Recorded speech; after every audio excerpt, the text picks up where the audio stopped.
ஹாய்ங்க. வாங்க வீடியோக்குள்ளே போகலாம். பாருங்கள், இன்றைக்கி எங்கள் ஊரில் கூழ் வத்தல் திருவிழா சொல்லியிருந்தேன் இல்லைங்களா? பால் குடம், தீச்சட்டி எல்லாம் சிறப்பாக முடிஞ்சு அம்மனுக்கு கூழ் வத்தல். அம்மனுக்கு கூழ் ஊற்றினா தானேங்க மனசு குளிரும்.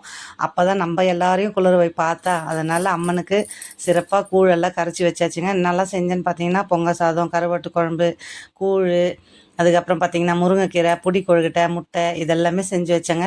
நான் எல்லாமே செஞ்சேங்க. எங்கள் மாமியார் என்ன சொன்னாங்களோ அதை இன்றைக்கி வரைக்கும் நான் ஃபாலோ பண்ணிகிட்ருக்கேன். மேலே வந்து எல்லா படமும் இருக்கே, முருகர், பெருமாள் இதெல்லாம் இருக்குதுன்னு நிறைய பேர் சொல்லுவாங்க.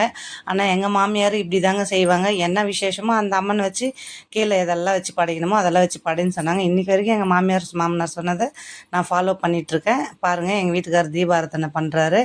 தீபாராதனைலாம் முடிச்சுட்டு நெக்ஸ்ட்டு கோவிலுக்கு வந்துட்டு ஒரு பானை கூழும், அந்த சென்ட்ரல் இருக்குது பார்த்தீங்களா, அந்த கும்ப சாதமும் நாங்கள் கோவிலுக்கு எடுத்துகிட்டு போயிடுவோங்க. அம்மனுக்கு பிடிச்ச மஞ்சள், குங்குமம், வளையல் இதெல்லாம் வச்சு சிறப்பாக படைச்சாச்சு. அடுத்து கோவிலுக்கு கிளம்பணும். வாங்க கோவிலுக்கு போகலாம். வீடியோ